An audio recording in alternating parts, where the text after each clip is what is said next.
Assalamualaikum warahmatullahi wabarakatuh. Saudara-saudariku yang seluruhnya insya Allah dimuliakan, dirahmati dan disayangi oleh Allah Subhanahu wa taala. Sehat semuanya insya Allah. Alhamdulillah. Hari ini kita berkumpul kembali dalam momen yang ketiga untuk bisa bersilaturahim dengan seluruh ahli Al-Quran yang khususnya berada di negeri yang kita cintai ini, di Indonesia. Insya Allah hari ini kita akan bersilaturahim dengan para ulama. Sebagian barangkali sudah berada di sini, para asatidzah, para kiai, habaib, yang kita doakan semoga Allah senantiasa menjaga dan memuliakan mereka insya Allah. Hari ini akan hadir juga duta besar yang mereka sangat perhatian terhadap Al-Quran. Juga tokoh-tokoh negeri insya Allah akan bersama kita. Dan kita akan membagi ke dalam dua sesi pembahasan di hari ini. Yang pertama, ini akan kita sampaikan dan kita bahas mulai detik ini, yaitu bagaimana kita menjadi ahli Quran yang dimuliakan oleh Allah Subhanahu wa taala dan disanjung oleh Nabi sallallahu alaihi wasallam. Ini akan kita bagi juga kepada dua bagian. Saya akan coba menjelaskan tentang definisi ahli Quran dalam Al-Quran dan Hadis. Kemudian kita akan coba meniti bagaimana menjadi ahli Quran yang paling utama yang disebutkan dalam Al-Quran dan Hadis. Khususnya pada bagian terakhir kita akan mencoba menghadirkan petunjuk Al-Quran, bagaimana menghafalkan Quran dengan mudah di setiap waktu dan kesempatan. Nanti insya Allah di sekitar jam 10 kita akan mulai memperkenalkan para ahli Quran yang mereka dengan izin Allah telah menghafalkan Al-Quran dengan masa yang begitu cepat.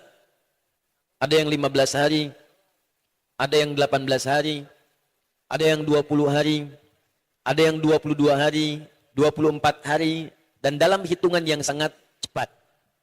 Insya Allah kita juga akan berikan takrim, kemuliaan dan wisuda kepada mereka, yang dengan izin Allah kita akan hadirkan motivasi-motivasi. Mudah-mudahan semua yang hadir di ruangan ini, setelah kita selesai menjalani acara ini, zuhur kemudian kita tutup, mudah-mudahan seluruhnya diberikan kemudahan oleh Allah Subhanahu wa taala untuk menjadi ahli Quran insyaallah. Baik, kita langsung saja. Kita punya waktu kurang lebih 1 jam ke depan. 9:30 nanti akan dibimbing teman-teman, atau 10 kurang seperempat, untuk bisa membaca Al-Fatihah dengan benar sebagai bagian pembuka dari surah Al-Quran yang diwajibkan setiap muslim untuk mengetahui, memahami, dan menguasai bacaan serta maknanya. Karena itulah kemudian Allah mintakan kita bacakan terus Al-Fatihah 17 kali dalam sehari, khususnya dalam salat-salat kita. Baik, secara cepat Bapak dan Ibu, teman-teman sekalian, para ahli Quran, di dalam Al-Quran dan Hadis, ahli Quran setidaknya dibagi kemudian menjadi 3 kategori. Jadi kalau kita ingin masuk menjadi ahli Al-Quran, maka dibagi oleh Al-Quran ke dalam 3 kategori. Kategori pertama, ada yang disebut dengan qari namanya. Dari kata qiraah. Apa namanya? Qari. Ya, dari kata qiraah.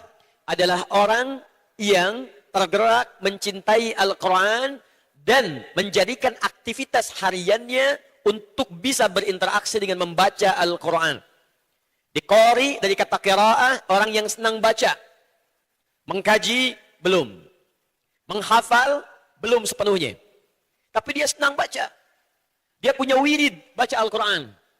Bahkan diisyaratkan, dimotivasi oleh hadis-hadis Nabi SAW, golongan yang pertama ini. Jika ada orang yang berusaha, kata Nabi, ingin baca Al-Quran, baca Al-Quran, baca Al-Quran. Kalau dia belum lancar, pemula, ingin memulai membaca Al-Quran, ingin tahu bacaan Quran, maka disampaikan oleh Nabi SAW, dinukil keterangan ini oleh Al-Imam At-Tirmidzi dalam sunannya, ya Sunan At-Tirmidzi, nomor hadis 2020. Nabi SAW menyampaikan, "Walladzi yatata'ta wa huwa syaqqun 'alaihi falahu ajran." Siapa yang ingin mulai membaca Al-Quran dan dia saat memulai belum terbiasa, ada yang terbata-bata, ada yang berat mengucapkan hurufnya, Ya, orang mengatakan alif lam mim. Dia mengeja alif kesulitan. Alif lam mim. Sulit mengucapkan hurufnya. Kadang ada yang tertukar. Za dengan za. Za dengan za. Ada yang za dengan ja. Ada yang baca idzaja jadi izaza. Ada yang ijaja. Ada yang idza zulzilatil ardu zilzalaha. Ada yang idza zulzila izazulzila. Ada yang ijajul jila. Di awal-awal masa penyesuaian dia dengan Al-Quran, kata Nabi, diberikan pahala 2 kali lipat orang yang lancar. Jadi kalau anda sudah terbiasa baca, satu hurufnya kata Nabi 10. Ya, At-Tirmidzi nomor hadis 2010. Man qara'a harfan min kitabillahi falahu asyru hasanat. Siapa yang sudah mulai mau baca Quran, setiap hurufnya 10 pahala. Maaf, saya sering katakan 10 ini ngitungnya bukan begini. 1, 2, 3, 4, 5, sampai 10. Terlalu kecil. Cara menghitungnya, di hadis Muslim, cara menghitungnya. Diberikan isyarat oleh Nabi, Anda masuk masjid saja. Baru masuk. Dengan niat ibadah. Salatnya belum dimulai. Baca Qurannya belum dimulai. Ta'limnya belum dimulai. Baru masuk, baru nyampe dalam masjid atau sekitaran wilayah masjid. Itu kata Nabi sudah mendapatkan 25 kebaikan. Jarak 1 ke 2 menghitungnya 500 tahun. 2 ke 3 menghitungnya 500 tahun. 3 ke 4 500 tahun. Jadi Anda bayangkan kalau kita baca Al-Quran, satu hurufnya 10. Cara menghitungnya bukan 1, 2, 3, 4, 5. Banyak pahalanya. Jadi kalau kita baca alif lam mim, kata Nabi, walam aqul alif lam mim harfun, walakin alifun harfun, lamun harfun, mimun harfun, walikulli harfin asyru hasanat. Alifnya 1 huruf, lam 1 huruf, mim 1 huruf. Dan setiap hurufnya 10 kebaikan. Jadi kalau kita baca alif lam mim, dapat berapa? 30. Dan kalau kita terbiasa membaca, baca sampai dengan lancar, maka motivasi yang pertama dari Nabi disebutkan, ada 2 kemuliaan yang akan diberikan bagi orang yang senang membaca Quran. 1, ma'asyafaratil kiramil bararah, akan didampingi dalam hidupnya oleh malaikat yang menyertai ia kemanapun beraktivitas. Malaikat yang disebut oleh Nabi syafaratil kiramil bararah, yang menjaga dia supaya terjaga dalam kemuliaan. Jadi kalau orang sudah dekat dengan Quran, kata Nabi pasti akan mulia.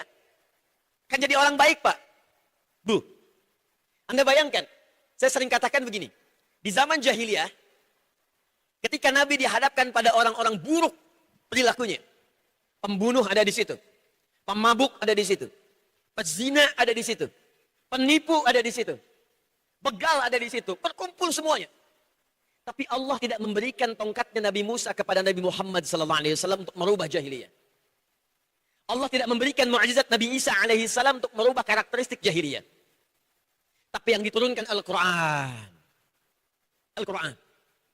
Umar yang sangat keras, yang sebelumnya senang berbuat hal yang salah, hanya dengan 2 huruf, Thaha, tiba-tiba menembus kepada jiwanya.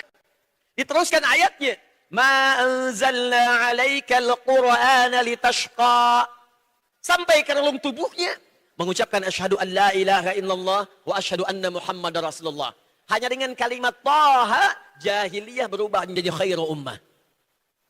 Jundub bin Junadah, Bilal, Abu Bakar As-Siddiq, Abdurrahman bin Auf, Utsman bin Affan, sahabat-sahabat mulia. 12.000 orang kemudian ketika Nabi SAW mendapatkan sahabat-sahabat itu. Jadi semua jadi baik. Dan turun Quran surah ketiga Ali Imran ayat 110. Paling kiri sebelah atas di mushaf. Kuntum khaira ummatin ukhrijat linnas. Kata Allah, kalau kalian sudah dekat dengan Quran, rajin mengamalkan isi Quran, rajin baca Al-Quran, maka akan merubah kalian menjadi manusia terbaik yang pernah dilahirkan untuk manusia. Jadi maaf. Kalau ada orang rajin baca Quran, dekat dengan Al-Quran, tapi belum bisa membuat dia jadi baik, berarti ada yang salah dengan cara bacanya. Karena itu bagian pertama, ayo bikin kurikulum. Ya, kalau ada yang belum mendekat dengan Quran, kata Nabi, kalau ingin jadi orang baik, ayo buka Quran. Pelajari Quran. Baca, bikin kurikulum dalam sehari. 1 hari 1 juz, 30 hari 30 juz. Kalau belum bisa 1 juz, kata Nabi, pilih surat-surat berikut. Yang ingin rizkinya dimudahkan, Al-Waqi'ah. Yang ingin jasadnya dijaga di alam kubur, Al-Mulk. yang ingin dilindungi di hari kiamat dengan dua awan. Saat panas luar biasa menerjang, kemanapun Anda berjalan, ada dua awan yang menaungi. Ka'annahuma ghamamatan, Al-Baqarah dan Ali Imran. Jadi ini bagian pertama. Buka kitabnya Al-Imam An-Nawawi. Judul kitabnya At-Tibyan fi Adab Hamalatil Quran. Kalau Anda punya terbitan Darun Nafais yang berwarna kuning, buka halaman 52, paling kanan di pertengahan. Imam An-Nawawi memasukkan kemuliaan orang yang seringkali punya wirid baca Quran setiap harinya pada kitabnya At-Tibyan fi Adab Hamalatil Quran. Orang-orang yang dekat dengan Al-Quran. Saking dekatnya di situ beliau kisahkan. Ada satu orang salaf di masa lalu yang punya wirid baca surah Al-Baqarah sebelum tidur. Di setiap mau tidur, Al-Baqarah. Setiap mau tidur, Al-Baqarah. Saking dekatnya dengan surah ini, satu kali lelah tertidur, belum sempat baca suratnya. Kemudian ketika tertidur itu dia bermimpi. Bangun dia, kaget. Tiba-tiba tangannya mengenai kawannya yang sedang tertidur juga. Kawannya ikut kaget kemudian bangun. Dia berkata, "Ma bika ya rajul? Kamu kenapa?"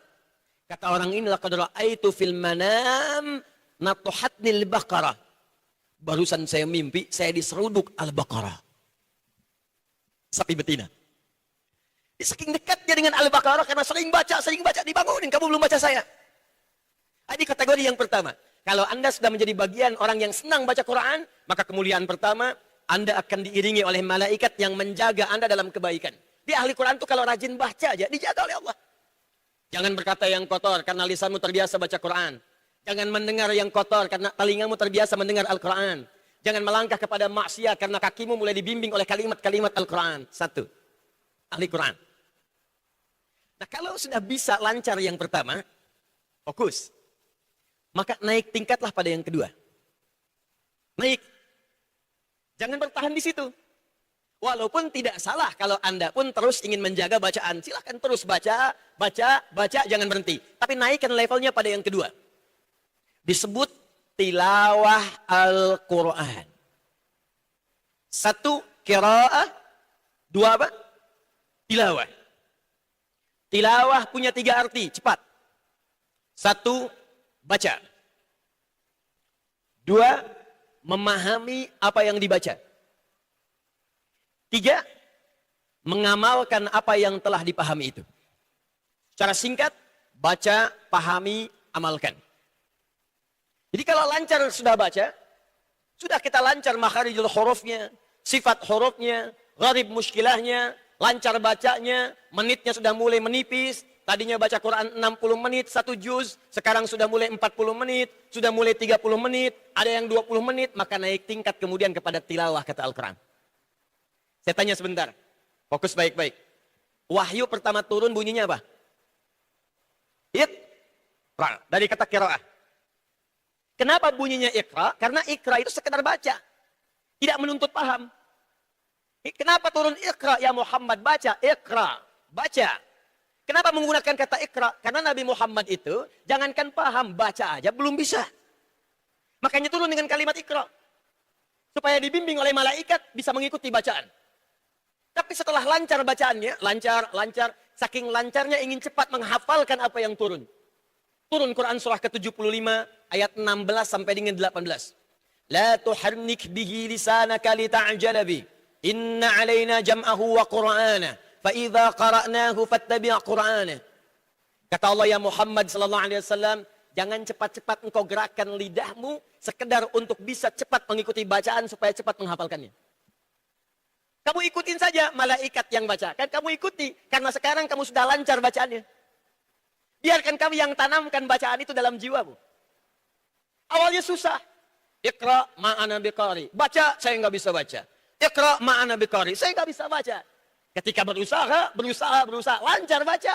Kata Allah jangan cepat-cepat. Ini menunjukkan, kalaupun sudah lancar baca, hati-hati. Jaga bacaan, jaga makhraj, jaga sifat huruf. Jangan sampai ingin cepat menghatamkan, tapi hilang makna yang dibacakan. Tapi setelah lancar bacaan lancar, Al-Fatihah sudah lancar, ayat-ayat surat-surat yang pertama kali turun sudah lancar, yang juz amma sudah lancar, maka apa yang diturunkan oleh Allah setelahnya? Buka Quran surah ke-29 ayat ke-45. Dari kata Iqra, qiraah, perubah kalimatnya menjadi kata yang kedua. Utslu ma uhiya ilaika minal kitab wa aqimis shalah. Innas salata tanha 'anil fahsya wal munkar. Fokus baik-baik, saya pelankan suara saya. Utslu. Teman-teman silakan cek di mushaf. Pasti diterjemahkan dengan bacalah. Quran surah Al-Ankabut ayat 45. Utslu, bacalah. Tadi wahyu pertama yang turun apa bunyinya? Iqra. Coba cek lagi terjemahannya. Quran surah 96 ayat 1. Pasti bunyinya sama, bacalah. Iqra, bacalah. Utslu, bacalah. Kalau dua-duanya sama artinya, kenapa kalimatnya beda? Yang pertama tadi iqra dari kata qiraah. Cuma baca, tidak dituntut memahami. Tapi kalau sudah menggunakan kata utslu, berasal dari kata tilawah yang punya 3 arti. Utslu, dari kata tilawah, 1 baca, 2 pahami, 3 amalkan apa yang telah dipahami itu. Perhatikan, setelah turun iqra, lancar bacaan. Lancar, lancar, lancar, lancar. Yang lancar bacaan ini diperintahkan dibawa dalam sholat. Karena itu ayat ke-45 di surah 29 ini, itu ayat yang mengawali perintah sholat. Wa aqimis shalah, tunaikan salat. Inna salata tanha 'anil fahsya'i wal munkar. Salat yang dikerjakan dengan benar bisa mencegah perbuatan keji dan mungkar. Tapi tahukah Anda bagaimana cara memulai salat itu? Kata Allah sebelum Anda salat, ya Muhammad, sebelum kamu salat, utslu dari kata tilawah. Baca dulu bacaan-bacaan salat itu. Pelajari dulu. Pahami dulu bacaan-bacaannya. Saya tanya pada Bapak Ibu sekalian, kalau kita dalam salat baca Al-Qur'an tidak? Ulang, baca Al-Quran tidak? Saya kurang dengar dengan keras. Baca Al-Quran tidak? Tidak sah solat seseorang kalau tidak membaca Al-Quran. La solata liman lam yaqra bi fatihatil kitab. Tidak sah solat seseorang yang sengaja tidak membaca Al-Fatihah. Al-Fatihah Al-Quran bukan? Al-Quran bukan? Surat yang pertama dari 114 surah Al-Fatihah. Bukankah setelah baca Al-Fatihah, di 2 rakaat pertama dalam sholat kita baca surat lagi? Subuh 2 rakaat, setelah Al-Fatihah pilih surat yang akan dibaca. Zuhur 4 rakaat, 2 rakaat pertama setelah Al-Fatihah, baca surat lagi. Maghrib 3 rakaat, 2 rakaat pertama setelah Al-Fatihah, baca surat lagi. Sampai dengan Isya. Nah kata Allah, Muhammad, karena kamu sudah lancar baca, Muhammad SAW, karena engkau telah mengetahui cara baca dengan baik, mengikuti bacaan malaikat maksudnya, maka sekarang pahami bacaan-bacaan itu supaya engkau bawa dalam sholat. Kalau engkau paham apa yang dibaca, engkau akan merasakan kekhusyuan dalam sholatmu. Jadi kata Allah, kalau sholatnya mau khusyuk, jangan sekedar dikatakan. Baca tapi nggak paham yang dibaca. Ruku nggak ngerti yang dibaca. Sujud nggak paham yang diungkapkan. Baca surat nggak ngerti yang dibacakan. Kalau kita nggak paham, bagaimana bisa khusyuk dalam sholat kita? Itu yang menyebabkan lisannya bertakbir Allahu Akbar. Karena pikiran tidak paham, maka pikiran liar kemana-mana. Allahu Akbar, lisannya Allahu Akbar. Di kepalanya handphone Hu Akbar. WhatsApp Hu Akbar. Instagram Hu Akbar. Allahu Akbar, tang ting tung ting tang ting tung. Dijawab dulu, halo. Sholat dibatalkan hanya untuk menjawab handphone, berarti handphonenya Akbar. Kenapa? Karena tidak menikmati sholatnya. Kenapa? Karena tidak memahami bacaannya. Maka naik tingkatlah kepada yang kedua. Perhatikan kata Abu Abdurrahman As-Sulami. Beliau salah seorang periwayat hadis yang banyak meriwayatkan tentang hadis-hadis kemuliaan ahli Quran.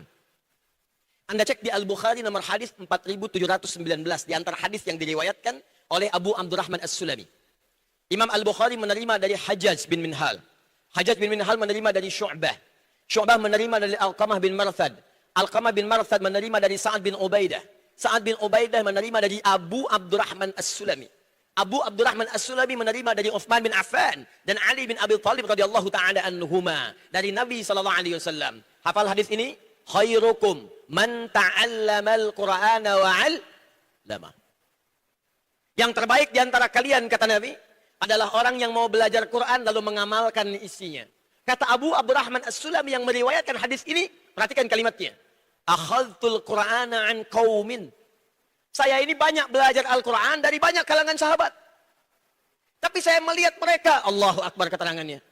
Kebanyakan mereka ketika mempelajari Al-Quran, menghafalkan 5 ayat, lalu mengamalkannya. Paling banyak 10 ayat, memahami, lalu mengamalkannya. Jadi ternyata setelah pandai baca, mulai mengetahui isinya, maka tahapan yang kedua adalah mulai memahami kandungan bacaan itu dan mengamalkan dalam kehidupan kita. Maka kalau Bapak Ibu ingin naik tingkat kepada golongan kedua, caranya oleh Nabi diberikan cara. Saya mau berikan rahasia. Ini diantara kita saja ya. Cara ini diketahui betul oleh para ulama hadis, diambil oleh mereka, keterangan Nabi ini, dikumpulkan dalam kitab-kitab hadis mereka. Di antara yang mengumpulkan itu, saya beri contoh Al-Imam Al-Bukhari. Beliau orang hebat ini. Nama aslinya sama dengan nama Nabi kita, Muhammad. Bapaknya namanya Ismail. Kakeknya namanya Ibrahim. Kakek buyutnya Al-Mughirah. Yang buyutnya Al-Bardizbah. Tinggal di kecamatan Ju'fa, Kabupaten Bukhara, Provinsi Khurasan, negara Uzbekistan sekarang. Dari kecil disiapkan oleh bapak ibunya untuk menjadi bagian ahli Quran dan hadis Nabi SAW. Jadi ulama, alim. Secara singkat, setelah tumbuh dewasa, punya kemampuan luar biasa, lalu beliau mulai mengumpulkan hadis-hadis Nabi, dituliskan selama 16 tahun. Dimulai ditulis di Mekah, Masjidil Haram, disempurnakan di Masjid Nabawi. Yang dahsyat, ini diantara kepintaran Al-Imam Al-Bukhari. Setelah jadi semua tulisan itu, dibuatlah oleh beliau bab-bab khusus. Diberi nama dengan kitab, dibikin 97 pembahasan sesuai dengan kebutuhan kita. Dan setiap bab awalnya, itu dibuka dengan ayat Quran, Pak. Bu. Misal, Kitab Bad'ul Wahyi, Kitabul Iman, Kitabul Ilmi, ada Kitabul Marid, ada Kitabul Imarah. Kitab tentang iman. Kenapa iman seseorang suka naik turun? Kalau sedang naik semangat ibadahnya. Jangankan salat fardu, salat sunnah pun dikejar-kejar. Kalau sedang turun lemah ibadahnya. Jangankan salat yang sunnah, salat fardu pun terlambat, tidak ada kegelisahan. Bagaimana caranya seseorang supaya imannya naik terus? Dan dijaga supaya nggak turun-turun. Maka oleh beliau dikumpulkan ayat-ayat Qur'annya, diterangkan lewat hadis-hadis Nabi-nya sejumlah 57 hadis. Diberi nama Kitabul Iman, bab yang menerangkan tentang bagaimana cara menjaga iman, menaikkan dan menjaganya supaya tidak turun. Kitabul Ilmi, bagi orang-orang yang sedang belajar, dikeluarkan ayat Qur'annya, dikeluarkan hadis-hadisnya. Bagaimana supaya cepat hafal, bagaimana supaya mudah paham, tidak mudah lupa, dikeluarkan ayatnya, dikeluarkan hadisnya. Jadi para ulama kita itu mengajari pelajaran dari Nabi, dirangkum oleh mereka, diajarkan pada kita. Kalau Anda ingin tilawah Al-Quran, maka caranya keluarkan ayat-ayatnya sesuai dengan apa yang kita butuhkan. Contoh, ini yang ringan-ringan nih Pak ya, Bu. Di rumah tangga dulu nih. Bapak berapa tahun jadi ayah? Ibu berapa tahun jadi ibu? Kenapa tidak tilawah Al-Quran mengeluarkan ayat-ayat Quran tentang menjadi ayah yang baik? Menjadi ibu yang baik. Tilawahin sebulan aja. Demi Allah saya katakan, ketika Anda keluarkan ayat-ayat itu, tenang kehidupan rumah tangga. Di situ ada bagaimana caranya berkomunikasi dengan baik. Membagi hak dan kewajiban suami istri. Quran surah 4 ayat 34. Kalau masalah enggak tuntas bagaimana menyelesaikannya? Quran surah 4 ayat 35. Bagaimana cara mencari rezeki? Quran surah kedua ayat ke-168. Bagaimana kalau baru bergerak rezekinya cepat didapatkan? Quran surah kedua ayat 172. Ada yang belum bergerak rezekinya sudah datang. Quran surah ke-7 ayat 96. Dibagi. Ada semuanya. Anda yang di pemerintahan, kenapa enggak mengeluarkan ayat-ayat birokrasi? Ayat-ayat diplomasi. Hadisnya ada, disebut oleh Al-Imam Al-Bukhari, Kitabul Imarah, bimbingan dari Nabi bagaimana menata pemerintahan yang baik. Anda yang pedagang, pebisnis, kenapa enggak mengeluarkan ayat-ayat bisnis dalam Al-Quran? Ini ayatnya. Ayat tentang berlaku adil, ayat tentang berdagang yang benar, ayat tentang kejujuran, ayat jangan curang, ayat menghindari riba, hadisnya jelas. Demi Allah saya katakan, sekarang yang meriset ayat-ayat ini orang-orang Yahudi dan mereka mempraktekannya. Dan semua orang yang mengamalkan ini sukses. Nggak ada yang kembali modal, semua kembali untung. Itulah tilawah.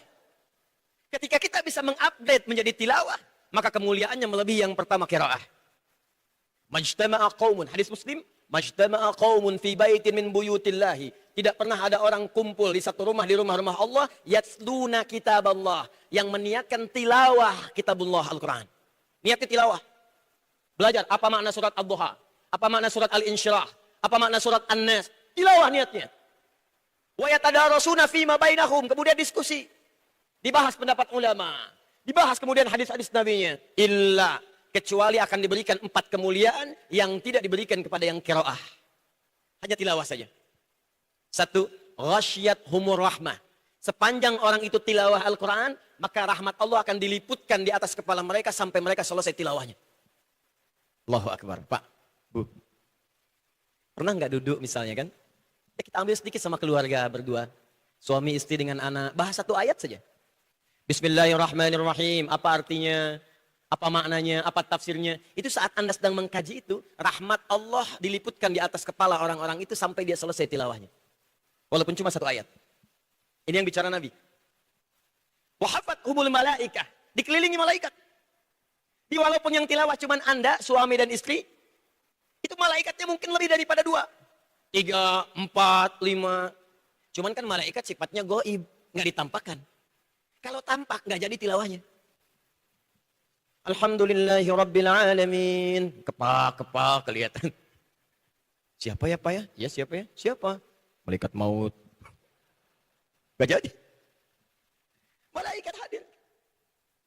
Ghasyiyat humur rahmah. Nazalat alaihimus sakinah. Ditanamkan ketenangan. Orang sering tilawah itu kata Nabi hatinya tenang Pak. Bu. Lagi gelisah baca Al-Insyirah, Alam Nashrah Laka Sadrak. Dibaca kemudian tafsirnya, hatinya tenang. Rizki belum datang, dikaji lagi ayatnya, baca lagi, kaji, hati tenang. Malaikat datang, rahmat dinaungkan, hati tenang. Yang terakhir, yang keempat, wa dzakarahumullahu fiman indah. Orang yang senang tilawah, saat dia tilawah, disanjung-sanjung oleh Allah pada semua makhluk yang ada di sekitaran Allah di arasy. Sampai tilawahnya selesai. Jadi yang kedua, kalau sudah lancar qiraah kita, upgrade. Naikkan pada yang kedua, tilawah walaupun belum hafal 30 juz. Coba. Ahli Quran itu Pak, Bu. Kalau kita wafat sedang tilawah, statusnya ahli Al-Quran. Gelombang pertama, belum sampai tilawah, pengen lancar bacaan dulu. Ikut tahsin, ikut tajwid, pengen bisa baca, belum menghafal. Wafat saat membaca, jadi ahli Al-Quran. Jadi ahli Al-Quran itu, awas jangan salah paham. Ahli Al-Quran tidak pernah disebutkan oleh Nabi spesifik yang hafal 30 juz saja, tidak. Tapi dia bisa jadi pembaca Al-Quran yang senang baca. Pecinta Al-Quran yang mendalami isi kandungan Al-Quran. 3. Ini puncak pembahasan kita dalam pengantar ta'lim kita hari ini. Ini puncak tertingginya. Ini puncak kemuliaannya. Dan pahalanya lebih dibandingkan dengan yang pertama tadi. Melebihi kemuliaan dengan yang kedua tadi. Jika Anda mampu menjadi yang ketiga ini, Bapak Ibu, pertama, orang ini akan dimuliakan selama hidup di dunia. Dan barokahnya, barokah orang ini bukan hanya untuk dirinya saja, tapi untuk lingkungan sekitarnya. Kalau Anda bisa baca Quran lancar, mungkin manfaat untuk Anda saja. Yang lain belum tentu. Kalau Anda bisa tilawah Al-Quran, manfaatnya terbatas. Belum tentu banyak orang. Tapi kalau Anda bisa menjadi yang ketiga ini, Allahu Akbar. Ibu bapak Anda akan disanjung. Keluarga Anda akan ikut terhormat. Kemuliaan akan diturunkan saat di dunia. 1. Nanti saya beri contoh. 2. Jasadnya dijanjikan oleh Nabi SAW akan dijaga di alam kubur, tidak akan pernah dimakan tanah. Sampai hari kiamat. Dijaga di alam kubur. 2. 3. Dijanjikan oleh Allah langsung di dalam Al-Quran. Pada saat nanti dihisab di hari kiamat, saking ringannya hisab, diperintahkan langsung oleh Allah, dipakaikan di badannya jubah sutra kemuliaan, dipakaikan di tangannya gelang-gelang emas kehormatan. Turun ayatnya. Kemudian sebelum dia masuk surga, dimintakan oleh Quran, ya Allah berikan perhiasan kepada dirinya untuk membedakan dia dengan orang-orang yang beramal selain amalan ini. Lalu yang paling dahsyat, ini yang hebat. Allah memanggil kedua orang tuanya. ibu yang telah mengandungnya, bapak yang telah merawatnya. Dipanggil kemudian, kalau dia beriman, beramal soleh, lalu diberikanlah mahkota di tangan anak ini untuk dipakaikan di kepala kedua orang tuanya di hadapan semua penduduk langit dan bumi yang hadir pada saat itu. Jadi kalau Anda dimuliakan di dunia, di Jakarta ini, belum tentu di Bandung melihat kita. Dimuliakan se-Indonesia, belum tentu di Brunei mengetahui kemuliaan kita. Dimuliakan se-Asia, belum tentu di Amerika mengenal kita. Tapi amalan yang ketiga ini, langsung dimuliakan oleh Allah, disaksikan oleh semua penghuni langit dan bumi seketika.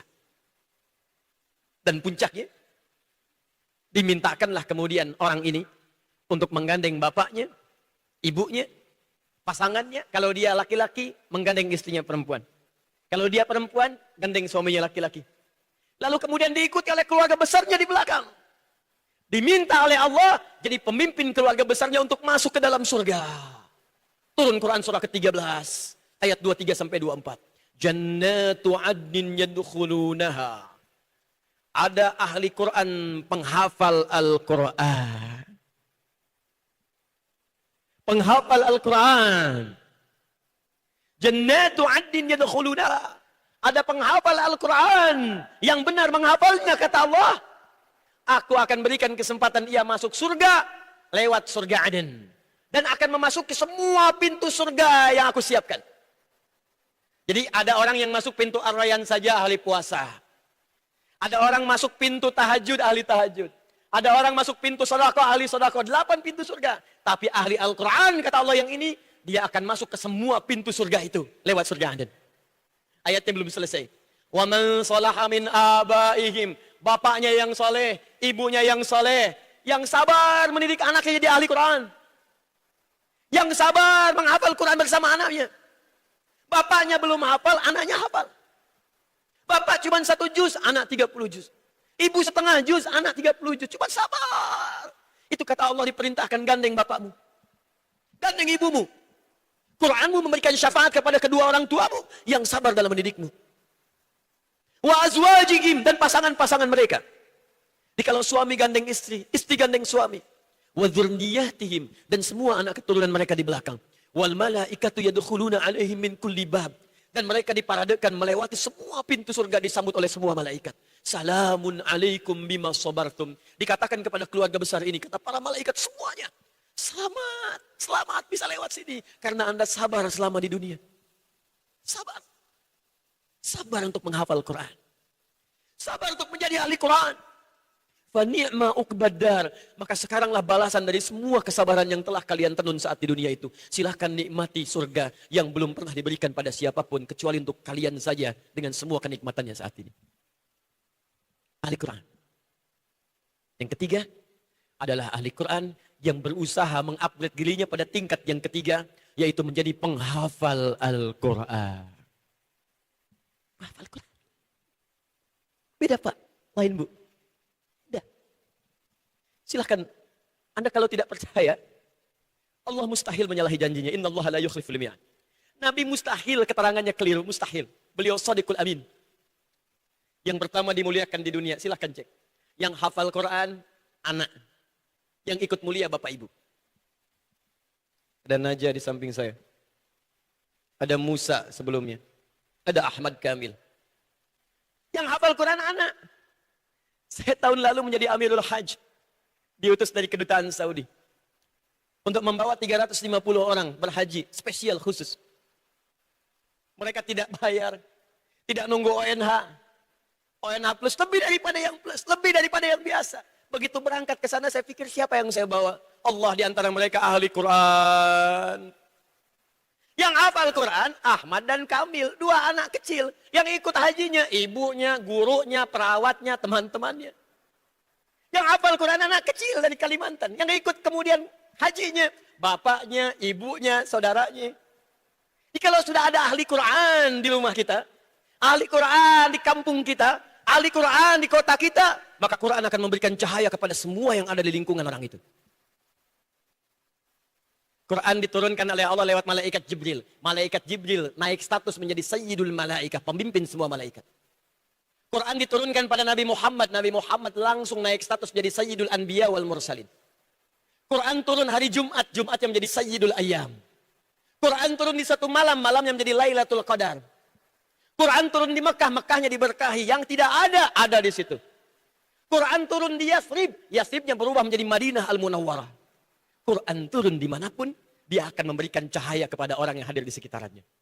Tapi apakah semua penghafal Quran bisa mendapatkan kemuliaan itu? Tidak. Karena kata Allah, penghafal Quran dibagi kepada 3 bagian. 1, penghafal Quran yang keliru, hafal 30 juz, tapi keliru menghafalnya. Bukan keliru bacaan, bacaannya fasih, benar makhrajnya, benar sifat hurufnya, sempurna, nggak ada yang salah. Cuman sayang kata Allah, ada yang zalim dalam perilakunya. Nanti kita baca ayatnya. 2, penghafal Quran yang baru bisa menghafal, belum bisa beramal. 3, ini yang sedang kita akan capai insya Allah. Penghafal Quran, yang hafal Qurannya, dan bersegera berbuat baik dengan mengamalkan isi kandungan Qurannya. Maka turunlah Quran surah ke-35 Fatir, ayat ke-32. Paling kiri sebelah atas di mushaf. Lihat kalimatnya. Thumma awrasnal kitab alladhina astafaina min ibadina. Kemudian kami akan wariskan Al-Quran kepada hamba-hamba yang kami pilih. Kalau ada kalimat seperti ini, maksudnya bukan batasan. Maksudnya Anda jadilah bagian orang yang elit ini. Ayo ikut. Ini khitab jadi ilmu balaghah, namanya ajakan. Bukan informasi, bukan sekedar info. Oh berarti saya tidak terpilih. Bukan begitu cara menyempurnakannya. Bukan begitu cara memahaminya. Kata Allah, saya akan pilih di antara hambaku untuk saya wariskan Al-Quran. Nah kita jadilah bagian hamba yang dipilih itu. Caranya ikhtiar. Siapa hamba-hamba itu? Kata Allah sayang, faminhum muqtasid. Sudah saya pilih, cuman saya nggak sempurna dia dalam menunaikannya. Menyelewengkan ayat-ayat yang dia hafalkan. 1, zalimun linafsi, penghafal Quran yang zalim. Zalim menempatkan sesuatu bukan pada tempatnya. Gelas untuk minum, gayung untuk mandi. Ada orang minum pakai gayung, mandi pakai gelas. Zalim. Ada orang hafal kul huwallahu ahad, Allahus samad. Kul huwallahu ahad, katakan hanya Allah Tuhan yang esa. Hafal suratnya. Sempurna bacaannya, nggak ada yang salah kemudian. Makhrajnya, sifat hurufnya, madnya, waqaf ibtidaknya, sampai gharib muskilahnya, nggak ada yang salah. Cuman sayang hafalan itu tidak digunakan dalam hidupnya. Lisannya bisa mengatakan semua agama sama. Menuju pada Tuhan yang sama. Cuman caranya beda-beda. Zalimun li nafsi. Jadi tidak sama antara perkataan dengan perilaku, tidak sama antara perilaku perkataan dengan ayat Quran yang dia hafalkan. Zalim. Nah, yang begini kita doakan. Ajaran kita mengajak, bukan mengejek. Saya tidak pernah mengajarkan Anda untuk mengejek orang lain. Ya, merangkul bukan memukul. Ada orang salah, mungkin kurang ilmu, kita luruskan. Sampaikan sudah. Doakan dengan baik supaya dia berubah. Apa ada di antara kita menginginkan saudaranya masuk neraka? Jangan cari musuh ya. Cukup setan jadi musuh kita sudah berat. Jangan cari yang lain. Ya, cukup satu saja, setan sampai hari kiamat. 2, wa minhum muqtasid. Ada penghafal Quran yang paket hemat. Paket hemat, hemat untuk dirinya saja, belum bisa berbagi. Hafalin, terus murajaah, mojok-mojok di pinggir masjid, dekat tembok, kan? Allahu la ilaha illa wal hayyul qayyum la ta'khudhuhu sinatun wa la naum. Naum beneran tidur dia. Allah tak tidur, dia tidur gitu kan, kena AC. Tapi diminta jadi imam, Pak silakan jadi imam. Aduh saya belum mampu. Padahal hafal. Itu muqtasid, paket hemat. Yang 3. Ini yang hendak kita capai insya Allah. Siap? Siap insya Allah? Wa minhum sabiqum bil khairati biiznillah. Penghafal Quran yang benar. Walaupun dia belum hafal 30 juz. Saya katakan belum, bukan tidak. Awas. Walaupun dia belum hafal 30 juz, tetap disebut oleh Allah sebagai seorang penghafal Quran. Kalau dia berusaha menghafal Quran sampai dia wafat. Hafal. Sabiqum bil khairati biiznillah. Dengan izin Allah, dia cepat mengamalkan ayat-ayat yang telah dia hafalkan itu untuk berbuat baik. Di penghafal Quran yang benar itu Pak, walaupun belum paham isinya yang dihafalkan, karena dia mengandung Al-Quran. Al-Quran dikandung dalam perutnya, dimasukkan lewat lisannya. Karena masuk ke hatinya, maka dibimbing semua tubuhnya oleh Al-Quran. Begitu melihat ayat mata, hadir membimbing matanya. Qul lil mu'minina yaghuddu min absarihim. Katakan pada pria beriman, matanya hanya boleh melihat yang baik saja. Yang tak baik palingkan. Ketika dia akan bicara ayat Quran tentang lisan, membimbing lisannya. Ya ayyuhalladzina amanu la yaskhar qaumin qaum. Hei orang-orang beriman, jangan gunakan lisanmu untuk pandai mencela orang lain. La yaghtab ba'dukum ba'da, jangan saling bergosip satu dengan yang lainnya. Membimbing langkah kakinya, wala tamshi fil ardi maraha. Jangan engkau berjalan dengan sombong di muka bumi. Maka pejabat yang ahli Quran enggak akan sombong. Pebisnis yang ahli Quran kaya tapi tak sombong. Ustadz yang ahli Quran banyak ilmu tapi tak sombong. Pelajar yang ahli Quran pintar IPK 4 tapi tak sombong. Baik semua. Menghafal Quran. Nah, bagaimana mendapatkan kriteria yang ketiga ini? Itu yang coba kita turunkan dan tawarannya sangat menarik dalam Al-Quran. Kata Allah, kalau Anda serius, aku jadikan semua hafalan itu mudah. Dalam sekejap Anda bisa menghafalkannya dan diberikan peluang untuk mengamalkannya. Siapa yang mau boleh angkat tangan? Insya Allah. Boleh turunkan lagi. Siap? Siap? Janji Allah mengatakan mudah kata Allah. Kalau Allah yang nyampaikan yakin tidak? Percaya? Yakin? Masa? Jangan-jangan nanti lihat mushaf tebal juga ya katanya. Baik. Allah berikan tanda bukti dulu. Ini langsung dari Al-Quran nanti cara-caranya. Ya, Allah berikan kesempatan pada kami untuk menjelaskannya. Ini bukan metode Adi Hidayat, tidak ada. Ya, saya hanya mengambil apa yang Al-Quran pesankan, saya sampaikan. Makanya kami berikan nama At-Taisir dari kalimat Quran yang nanti kami akan sampaikan. Sebelum sampai kepada penjelasannya, Allah berikan bukti nyata dulu. Saking mudahnya menghafal ini. Kata Allah, saya nggak berikan batas. Siapapun hambaku yang ingin menghafal, aku berikan kemampuan padanya untuk hafal. Maaf. Yang muda bisa hafal. Yang tua bisa hafal. Ada nenek 82 tahun hafal Quran. Menghafalnya di usia 82 tahun. Bukan usia 28 udah jadi 82 hafal misalnya kan? Bukan. Di 82 tahun menghafal Quran, hafal. Ada yang 64 tahun. Ada yang 40 tahun. 39 tahun. 30 tahun. 20 tahun. 10 tahun. 3 tahun.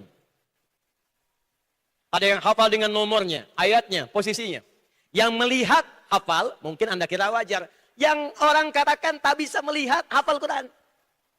Saya nggak mau katakan mereka nggak bisa melihat. Saya ingin katakan, saking sayangnya Allah kepada ahli Quran ini, pandangannya dijaga supaya tidak bisa melihat maksiat dalam hidupnya. Supaya dijaga Qurannya. Sebab sekali maksiat itu terlihat, akan mengiringi dan mengikis Quran yang telah hadir di jiwanya. Ditutup oleh Allah. Tapi buat kita, yang nggak bisa lihat, kata manusia, hafal Quran. Kenapa kita yang bisa lihat hafal? Yang bisa jalan sempurna, kata manusia, hafal. Kata Allah, jangankan yang sempurna menurut pandangan manusia. Ada yang lebih sempurna. Orang yang dikatakan nggak bisa jalan, hafal. Orang yang dikatakan berpikir telat, hafal. Orang yang dikatakan tidak sempurna, kata manusia. Kata Allah, saya tunjukkan. Dia punya keistimewaan yang lebih daripada yang lainnya. Quran. Quran bisa mengangkat seorang yang direndahkan oleh manusia, ditinggikan oleh pencipta manusia. Nah, bagaimana metodenya? Yuk kita pelan-pelan keluarkan ayatnya. Kita bahas dengan hati yang teduh, yang khusyuk, yang fokus.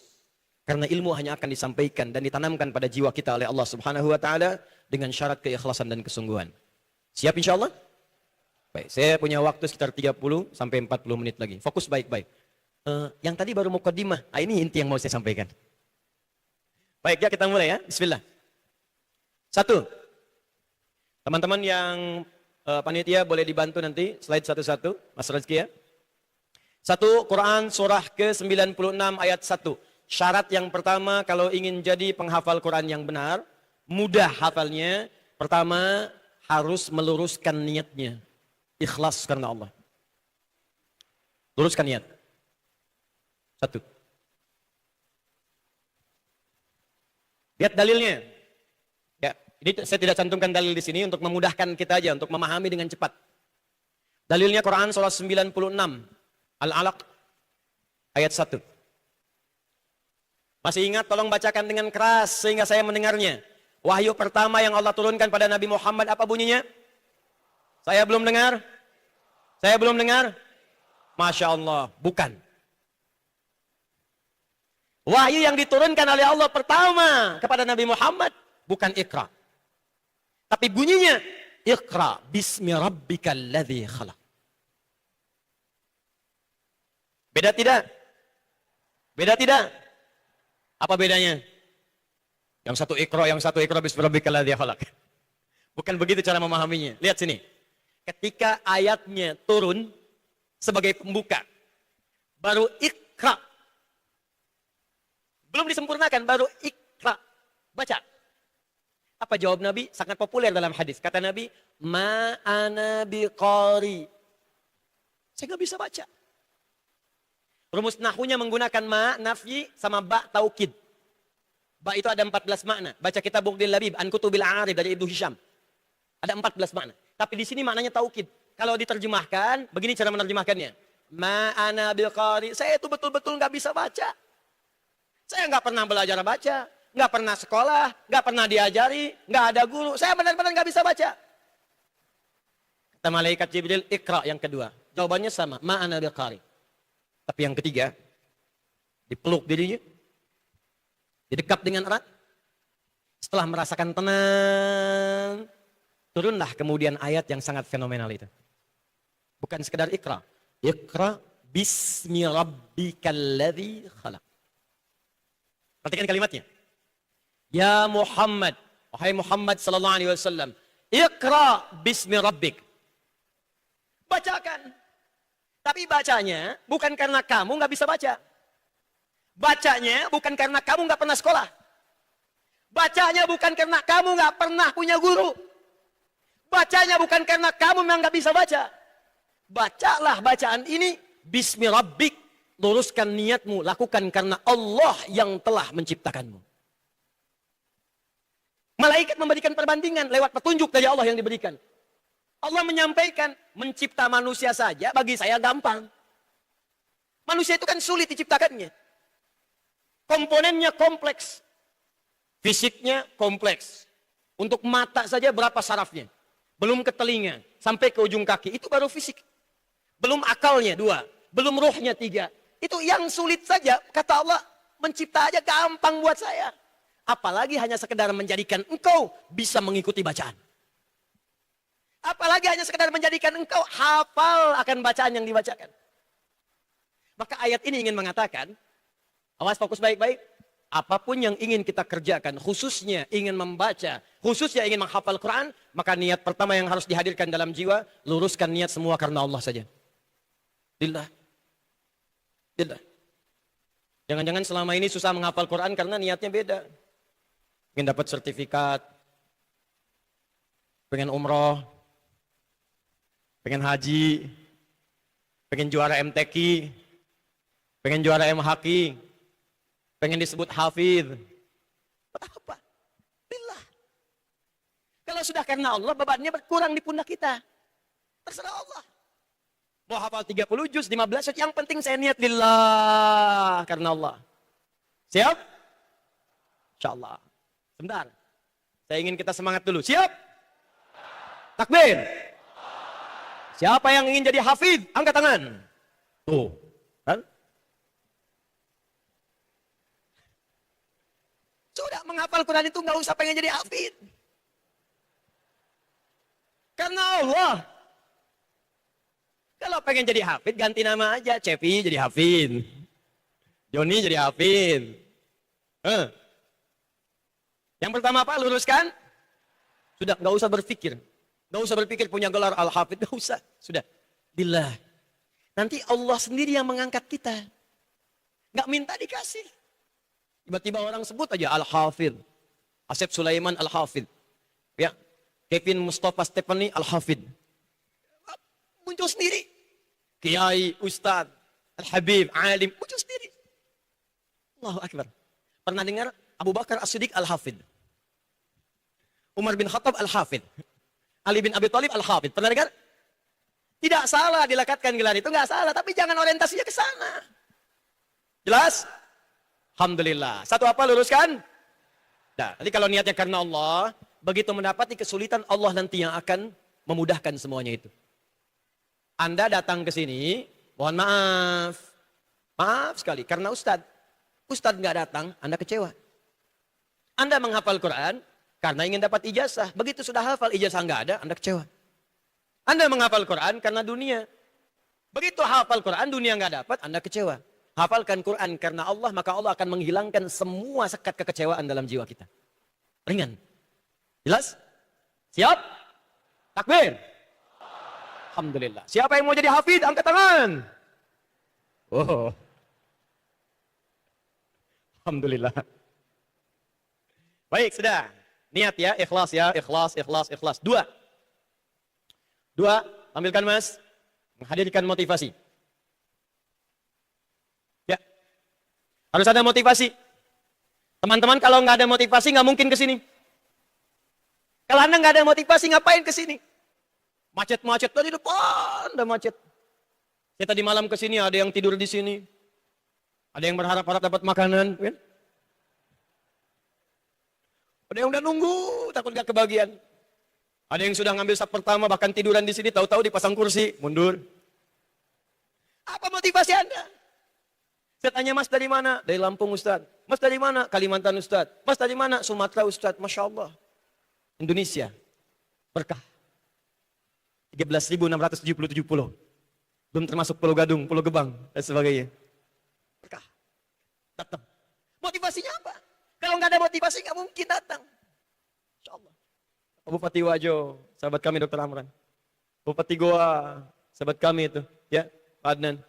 Ini dari Banten nih, Pak Gunawan, mewakili Dr. Wahidin. Masya Allah. Motivasinya apa? Sahabat-sahabat kami di sini, YIC. Sampai seniman Mas Arif tuh, yang biasa bikin kaligrafi. Masya Allah, datang. Ustadz Aep, yang lain, hadir semua, stakeholdernya. Teman-teman penghafal Quran, kalau nggak ada motivasi nggak mungkin. Nah sekarang, apa motivasi kita menghafal Quran itu? Hadirkan. Tanamkan dalam benak kita. Pertama, motivasi terbaik kata Allah dalam Al-Quran. Dalam Al-Quran. Coba niatkan, menghafal Quran itu, minimal untuk membahagiakan orang tua kita. Ibu kita. Niatkan. Itu motivasi terbaik. Itu ada di Quran surah ke-13. Ayat 23 sampai 24. Di hadis Nabi riwayat At-Tirmidzi. Nomor hadis 2015. Saya mau katakan gini ya. Sebentar nih supaya kita paham betul gitu. Tentang kemuliaan orang tua kita ini. Dalam suasana kita marah pun pada orang tua. Ikuti oleh Quran. Diminta untuk jangan sampai diungkapkan. Turun kemudian ayat. Quran surah ke-31 ayat 14. Paling kiri sebelah atas di mushaf. Wawassayna al-insana biwalidayhi. Bukan itu yang penting. Itu juga penting, tapi yang paling penting hamalathu ummu wahnan ala wahn. Kata Allah, dalam suasana apapun kau sebagai seorang anak, aku wasiatkan untuk berbuat baik kepada kedua bapak ibumu. Kedua orang tuamu, bapak dan ibumu. Kalau kira-kira engkau sedang gak enak hati, sampai lisan mau marah, perilaku mau berubah, kata Allah, pikir dulu ya, hamalatsu ummuhu wahnan ala wahnin. Kalau kamu pengen marah, pikir dulu ibumu yang tak pernah marah kepada kamu saat dikandung 9 bulan itu dalam kesulitan. Kamu mikir dulu. Ibu kamu itu bawa kamu 9 bulan 10 hari dalam kandungan.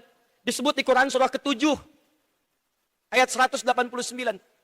Paling kanan sedikit ke tengah. Perhatikan di ujung ayatnya. Falamma taghasyaha hamalat hamlan khafifa. Famarrat bih. Falamma athqalat da'amallaha rabbahuma la in ataitana salihah. Lanakunanna minasyakirin. Kata Allah ketika ibumu mengandung itu.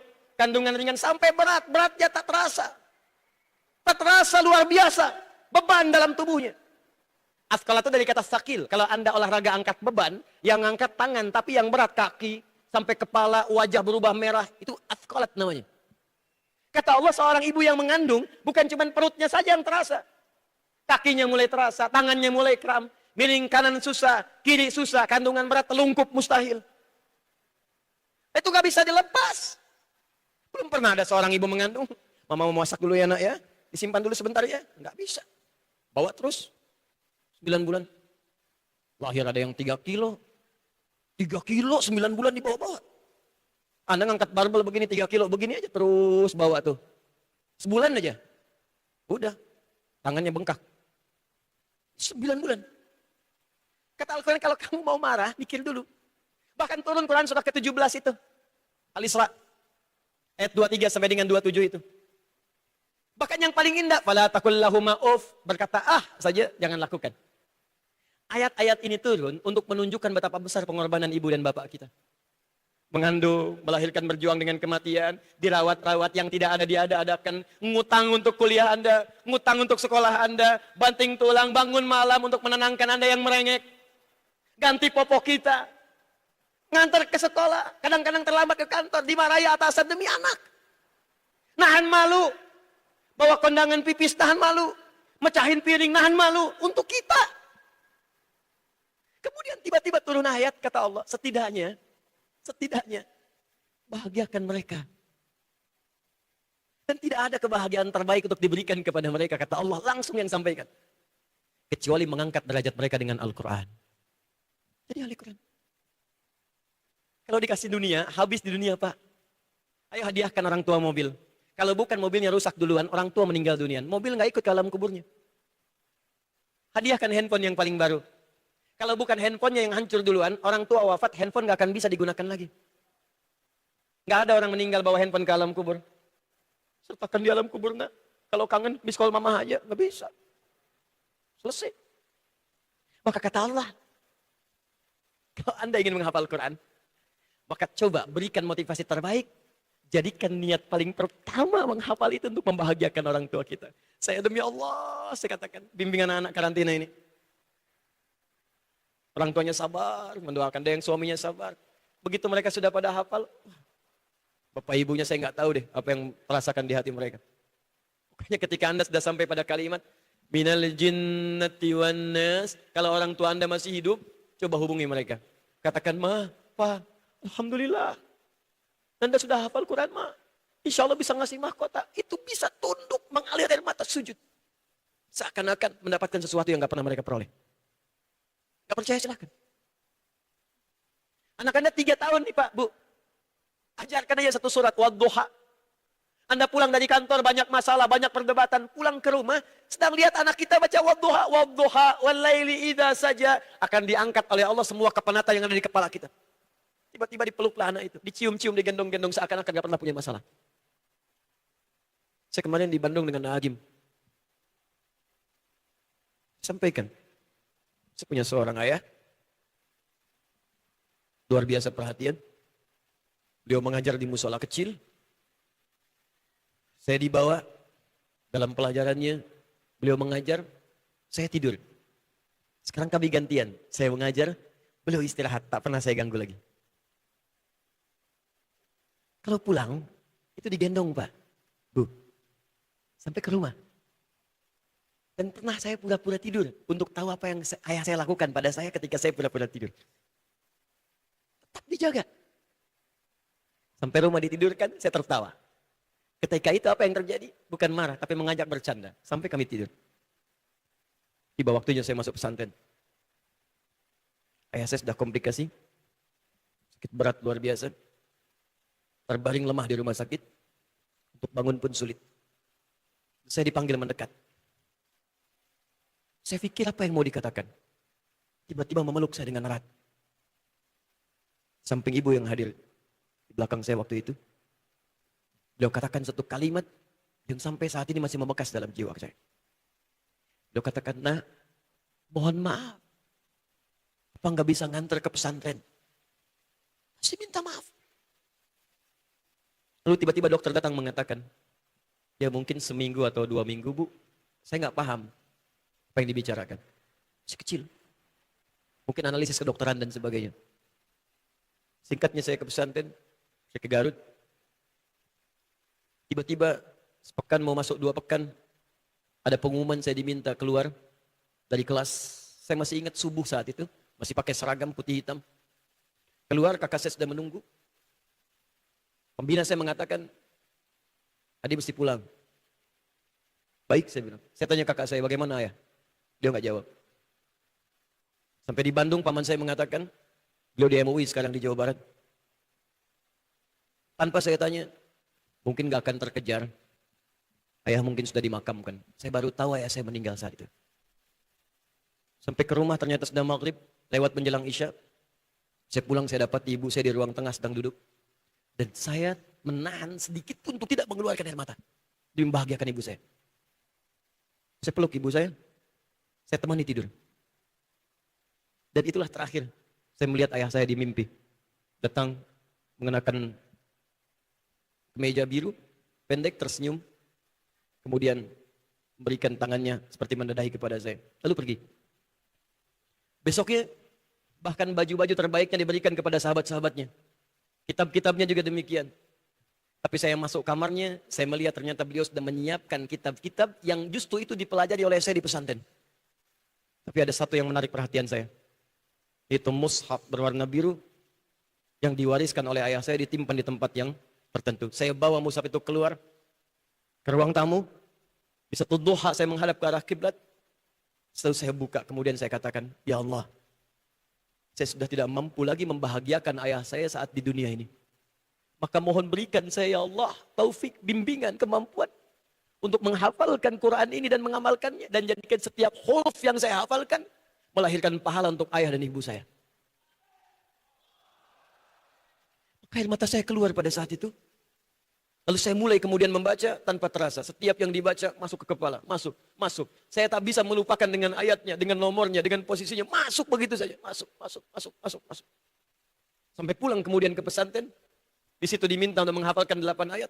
Saya diminta maju ke depan untuk membacakan ayat yang telah dihafalkan. Lisan saya nggak bisa berhenti mengucapkan Quran sampai 40 ayat terus dibacakan. Guru saya mengatakan jangan, sudah selesai. Kamu duduk di sini, Bapak keluar. Berikan nilai kepada teman-teman yang ada di sini. Ayah, ibu. Itu yang menjadikan Nabi mengatakan ridallahi fi ridal walidain. Ridha Allah itu kalau orang tua ridha Allah.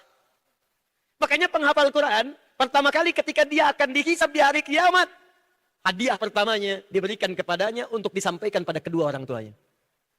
Ketika akan masuk surga, perintah pertamanya gandeng bapak dan ibumu. Bahagiakan. Tidak ada yang ada di sini yang nggak punya bapak, nggak ada. Nggak ada yang nggak punya ibu.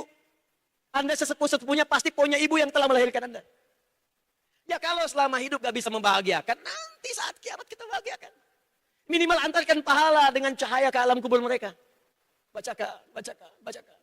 Dari Al-Fatihah, Al-Baqarah, sampai ke An-Nas, bacakan. Setiap pahala yang kita niatkan hadir menerangi alam kubur mereka. Motivasi. Bismillah. Tapi kalau bapak ibu masih ada, nanti ibu, pak. Saat anak-anak bapak memakaikan mahkota di kepala bapak dan ibu, Anda akan merasakan bagaimana nikmatnya barokah Quran. Walaupun bukan dunia yang tinggi nilainya. 2. Jadi kalau niat sudah lurus, bismillah. Motivasi yang kuat. Saya ingin jadi penghafal Quran untuk mengamalkannya. Saya ingin jadi penghafal Quran, bahagiakan bapak saya, ibu saya. Saya ingin sekeluarga jadi ahli Quran. 3. Cepat, ini yang penting dulu. 3. Mulai sekarang, kalau ingin jadi penghafal Quran yang benar, ini dasarnya Pak Bu. Ingat, kalau dasar ini nggak ada, menghafal Quran itu gampang. Yang non-muslim juga bisa hafal Quran. Saya jadi mufti di Libya, Aminul Khutbah, usia 26 tahun. Saya diminta menentukan siapa yang khutbah, yang boleh naik. Khatib, laporan dulu, nulis, silakan naik. Tapi Libya itu, dari 5 juta penduduknya, 1 juta hafal Quran. Sisanya 20 juz, 10 juz, 15 juz. Preman pun hafal Quran. Saya pernah ke pasar Sidak. Saya kata Indonesia aja, apa ini? Kamu berlaku begini. Gak boleh begini, Allah berfirman. Sudah saya tahu ayatnya katanya. Tahu ayatnya. Diskusi dengan tokoh agama lain datang, hafal Quran. Tahu. Cuman karena dasar menghafalnya keliru, akhirnya outputnya nggak ada. Maka jika ingin kita menghafal dengan benar, nih yang ketiga, takwa, tingkatkan. Takwa. Perhatikan dalilnya. Quran surah kedua, akhir ayat 282. Di akhir ayat 282, paling kiri sebelah bawah, di mushaf. Wattaqullah. Tingkatkan takwamu kepada Allah. Wa yu'allimukumullah. Maka dengan peningkatan takwa itu, Allah akan tambahkan pengetahuan kepada kita. Ini dasarnya. Takwa itu kalau sudah meningkat, pengetahuan dipercepat. Dan pengetahuan ini nanti penting. Di antara yang paling tinggi, pengetahuan tentang Al-Quran. Karena itu Nabi Muhammad, orang paling takwa di muka bumi. Tahajudnya rakaat pertama sampai bengkak kakinya. Al-Bukhari nomor hadis 2008 dari Sayyidah Aisyah, Ummul Mukminin. Panjangnya tak terlukiskan. Abdullah bin Mas'ud, Hudzaifah al-Yamani, Ubay bin Ka'ab radhiyallahu ta'ala anhum jami'an pernah sholat di belakang Nabi, paling sedikit satu rakaatnya 100 ayat. Pernah 5 juz 4 halaman. Sehingga mereka nggak ikutan lagi. Sampai bengkak. Orang paling takwa. Kalau tidur, itu bagian belakangnya ada tapak dari pelepah-pelepah kurma itu. Tapi kalau sedekah, 100 ekor unta. Muhammad SAW. Takwanya luar biasa. Makanya ketika beliau diturunkan wahyu, Allah nggak berkenan capek menghafal. Kata Allah, kamu nggak usah cepat-cepat capek menghafalkan. Biarkan aku yang tanamkan Quran dalam jiwamu. Sekali malaikat bacakan, langsung hafal dalam jiwanya. Tapi kalimatnya dibuat umum. Maka kaidah dalam ilmu Al-Quran, di Asbabun Nuzul mengatakan, Al-ibaratu bi'umumil lafzi, la bi khususis sababi. Hikmah itu, ilmu itu bisa diambil dengan umumnya lafaz. Bukan sebab khusus yang diturunkan. Nabi diturunkan ke Nabi, tapi lafaznya umum. Artinya, menghafal Quran itu kalau Nabi dimudahkan, tapi Nabi langsung ditanamkan dalam jiwanya, kita pun kalau mengikuti Nabi akan mendapatkan kemudahan. Walaupun level mudahnya tidak secepat Nabi. Apa kalimat Qurannya? Quran surah 75 ayat 16 sampai 18. La tuharnik bihi lisanaka lita'jala bi. Inna alaina jam'ahu wa Qur'ana. Fa idza qara'nahu fattabi' Qur'ana. Jangan cepat-cepat engkau lafazkan Quran itu untuk menghafalkannya. Penyakit penghafal yang pertama, pengen cepat hafal, cepat-cepat melafazkan. Alif lam mim dzalikal kitabul la raiba fihi. Bacaan enggak jelas, makhraj diterobos, panjang pendek hilang, huruf kadang bertukar. Tenang aja. Tingkatkan takwa dulu sebelum menghafal. Begitu takwanya meningkat, kata Allah, saya akan percepat kemampuannya untuk menghafalkan. Ustadz itu kan Nabi. Imam Al-Bukhari bukan Nabi. Imam Al-Bukhari lahir, usia 2 tahun bapak meninggal, usia 4 tahun mata buta.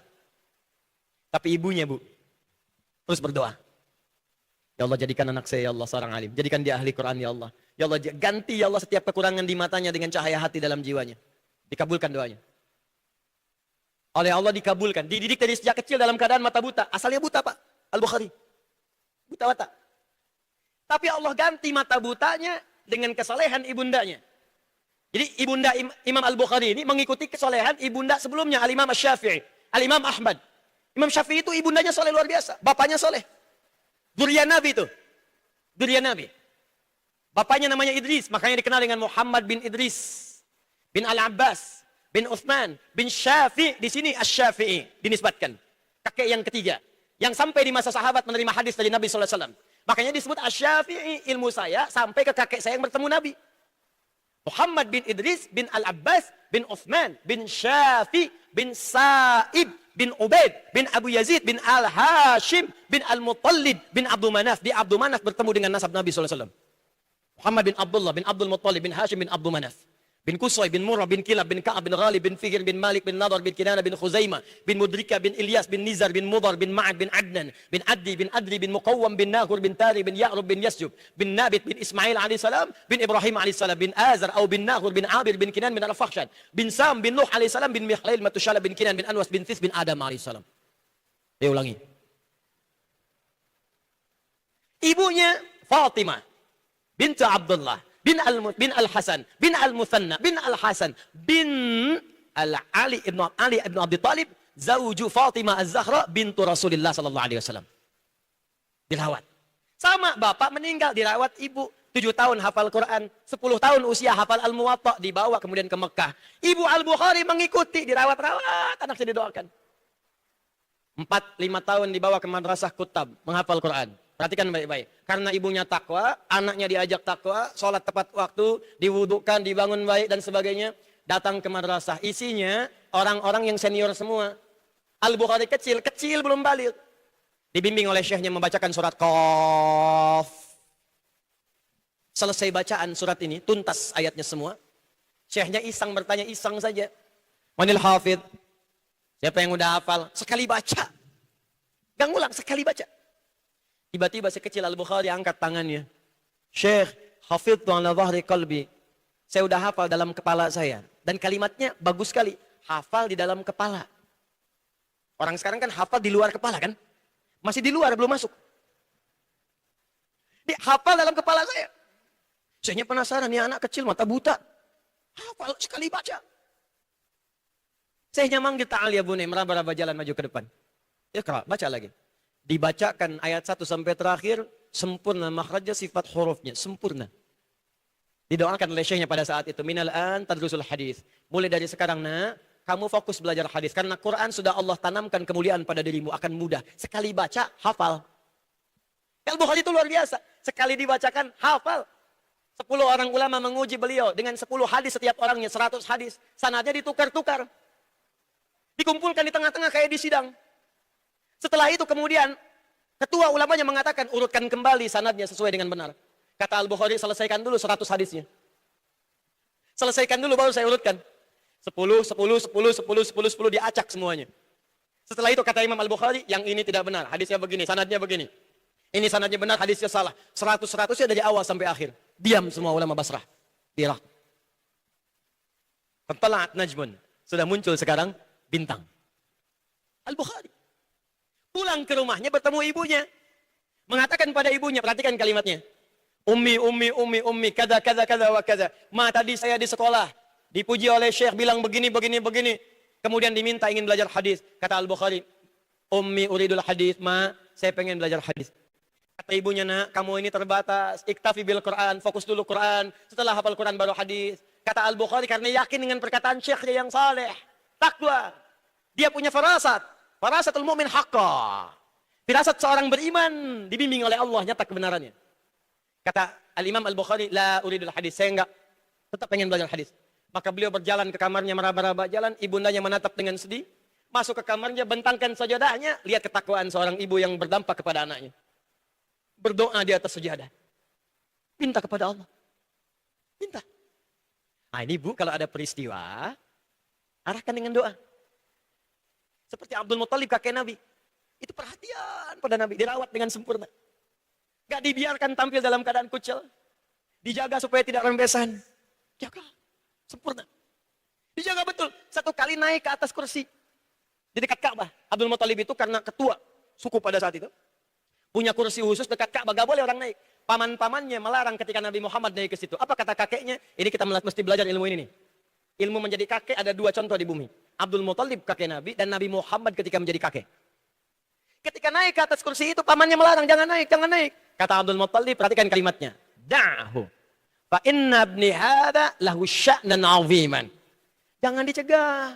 Anak saya yang ini akan punya pengaruh yang sangat besar di kemudian hari. Kata para ahli hadis dan ahli sejarah, khususnya ahli sejarah mengatakan sebetulnya kalimat ini gambaran pada para orang tua. Kalau anak sedang muncul aktivitasnya aktif, naik ke kursi, naik ke meja, jangan dicela. Arahkan dengan doa. Memang itu bakatnya. Makanya kata para ahli sejarah, ini kalimat menunjukkan pesan yang besar. Kalau anak sedang senang main, biarkan dia bermain di masa kecilnya. Jangan dihambat, sebab kalau dihambat nanti ketika dia dewasa banyak mainnya. Lebih baik capek mengatur anak-anak dibandingkan orang dewasa yang kekanak-kanakan. Biarkan. Naik ke atas kursi, ke atas meja. Nah, jadi imamnya di Masjidil Haram. Gitu aja. Ya Allah, nak, jadi imamnya di Jakarta Islamic Center. Mintakan. Doa. Maka apa yang terjadi? Ibunya menangis sampai kemudian tertidur. Tak sadar dengan doanya. Doa. Perhatikan doanya. Ibu boleh gunakan ini misalnya kalau ada keserupaan. Allahumma ya basir. Ya alladhi ala kulli syai'in qadir. Ini adab disebutkan di Quran surah 17 ayat 110. Paling kanan di pertengahan di mushaf. Kalau mau berdoa sebut nama Allah Al-Asma'ul Husna sesuai dengan sifatnya. Ya Allah ya basir, ya Allah yang maha menatap dengan tajam. Ya alladhi ala kulli syai'in qadir, yang berkuasa tanpa batasan dalam segala hal. A'id basirat tabni, mohon kembalikan penglihatan anak saya. Diulang-ulang doa itu capek tertidur. Al-Bukhari kecil sedang mengulang hafalan Quran surat Qaf tadi. Sehingga sampai di ayat ke-22-nya. Perhatikan kalimatnya. Laqad kunta fi ghaflatin min hadha. Perhatikan kalimatnya. Laqad kunta fi ghaflatin min hadha. Fakashafna anka ghita'aka. Wa basaruka al-yawma hadid. Ayat ini sebetulnya konteks kejadian di hari kiamat nanti. Tapi barokahnya ditarik oleh Allah diberikan kepada Al-Bukhari kecil. Sungguh sebelumnya matamu tertutup hijab gak bisa melihat. Maka mulai sekarang kami akan buka hijabnya seterang-terangnya. Maka mulai detik ini matamu akan menatap dengan tajam. Ibunya bermohon ya basir, anaknya sampai di ayat wa basaru kal yauma hadid. Matamu mulai hari ini akan menatap dengan tajam. Begitu selesai tiba-tiba terbuka matanya.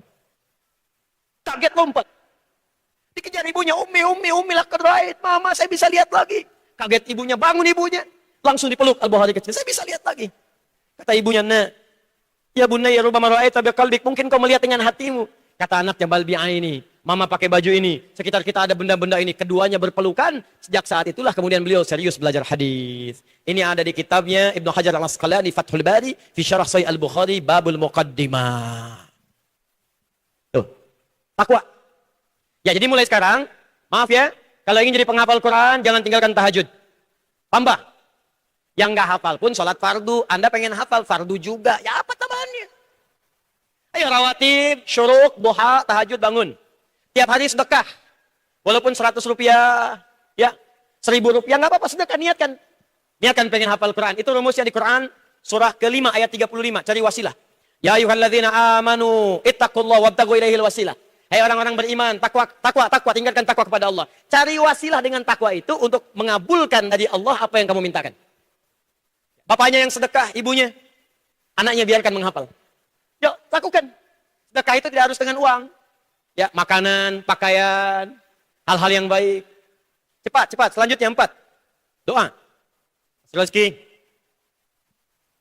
Yang keempat, doa. Sudah? Boleh pakai bahasa Indonesia, boleh pakai bahasa Arab. Saya ajarkan yang bahasa Arab ya, mengambil esensi dari hadis Nabi. Allahumma ja'alni. Anda boleh ikuti. Allahumma ja'alni. Allahumma ja'alni.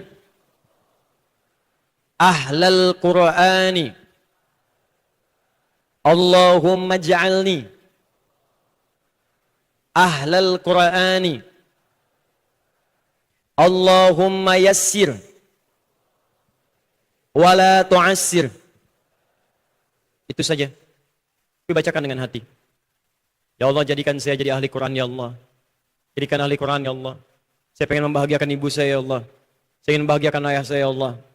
Mudahkan untuk saya, mohon jangan persulit. Mudahkan untuk saya, hilangkan segala kesulitannya. Allahumma ja'alni ahlal Qur'ani. Allahumma yassir wa la tu'assir. Allahumma ja'alni ahlal Qur'ani. Allahumma yassir wa la tu'assir. Tidak boleh baca dengan bahasa Indonesia. Ya. Kalau ingin langsung dari Nabi, tapi bukan fokus menghafal. Bukan cuma hafal, dengan tafsirnya, dengan ilmunya. Mau yang itu? Ini bukan sekedar hafal, jadi hafal Quran dengan tafsirnya, dengan ilmunya. Cara menyampaikannya bisa. Mau itu? Baik, ikuti saya. Allahumma faqihni fid din wa 'allimni at-ta'wil. Allahumma faqihni fid din wa 'allimni at-ta'wil. Baik, nanti cek lagi di rekaman, Anda keluarkan, bacakan. Itu doa Nabi SAW kepada Ibnu Abbas radhiyallahu taala anhuma saat sedang kecil. Dan saat dewasa, beliau menjadi sahabat yang disepakati oleh para ulama sebagai turjumanil Quran, ahli Quran, ahli tafsir Quran sampai sepeninggal Nabi SAW. Nah, sebentar. Ini Anda baca termasuk saat sedang menghadapi kesulitan dalam menghafal. Kalau alif lam mim masih lancar. Dzalikal kitabul la raiba fi, paling lama 5 menit. Nanti kalau udah masuk Al-Baqarah 282, 3 hari belum hafal-hafal. Satu ayat, satu halaman sendiri. Misal, nah kalau sudah merasa sulit, bacakan yang tadi. Ya Allah, pasti Engkau mudahkan. Allahumma yassir wa la tu'assir. Allahumma ja'alni ahlal Quran. Tenang dulu, minta lagi. Paham ya? Terakhir, ini yang jarang dilakukan. Ini yang menyebabkan hafal halaman pertama, mau halaman kedua, hafal yang kedua, lupa yang pertama. Masuk lembar 2, hilang lembar pertama. Apa penyebabnya? Banyak penghafal Quran yang jarang membaca doa setelah menghafal. Jadi begitu selesai menghafal Quran, baca lagi doa. Ya Allah, mohon kuatkan Quran ini dalam jiwa hamba. Dan jaga hamba dari melupakannya. Ya Allah, mohon kuatkan Quran dalam jiwa hamba. Dan mohon ya Allah, jaga hamba dari melupakannya. Minta. Dengan bahasa kita silahkan. Boleh? Jelas? Baik. Bagian selanjutnya agak cepat. Cari guru. Ya. Nggak bisa sendirian ya. Menghafal Quran nggak bisa sendirian. Harus ada guru. Kalau guru tidak ditemukan langsung, mohon izin, maaf sekali. Anda boleh gunakan perangkat sekarang banyak. Ada YouTube. Cari syekh-syekh yang baik. Ikuti bacaannya. Ya ingat, mesti ada syekh. Karena nanti ada bacaan-bacaan yang nggak biasa dibacanya. Alaihi dibaca alaihu. Anak yang pendek kadang jadi panjang, kapan pendek. Ya ada yang dibaca pakai miring E, biasa A jadi E. Ya, itu mesti ada guru. Baik, yang terakhir. Saski.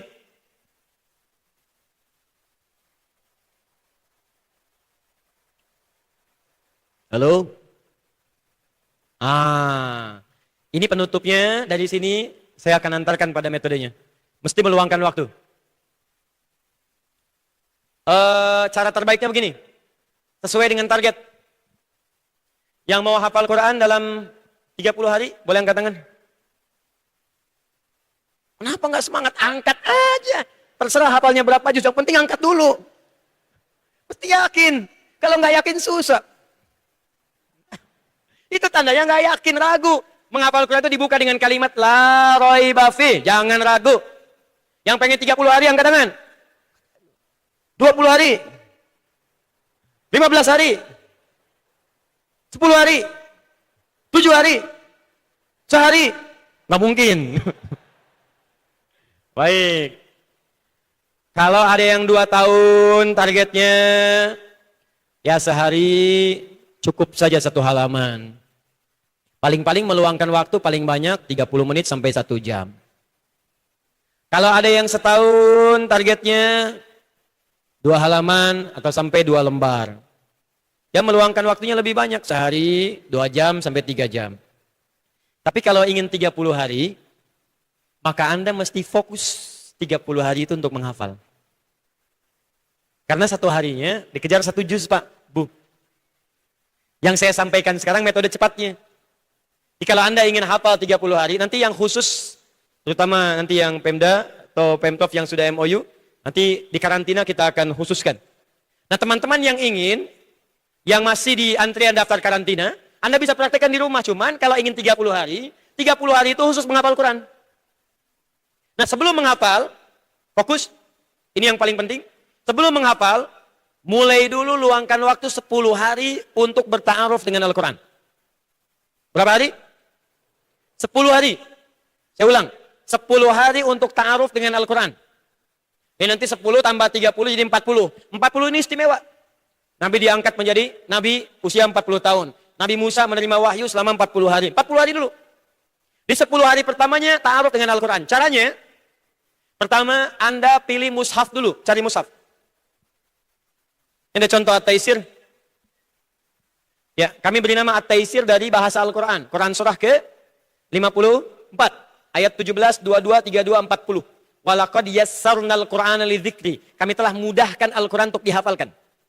Sifatnya disebut Taisir. Kami beri nama At-Taisir untuk memudahkan hafalan. Ini agak beda desainnya karena di sini ada yang kemudian petunjuk dengan nomor, dengan posisi.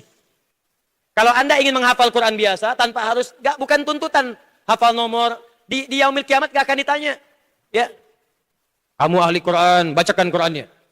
La ikraha fiddin. Quran surat apa? Al-Baqarah ayat berapa? Nomor berapa? Posisi di mana? Gak akan ditanya begitu. Ya, tapi kalau Anda butuh itu untuk mengajar, memudahkan untuk menulis, ya, maka silakan cari mushaf yang sesuai. Ini contoh saja. Mushaf.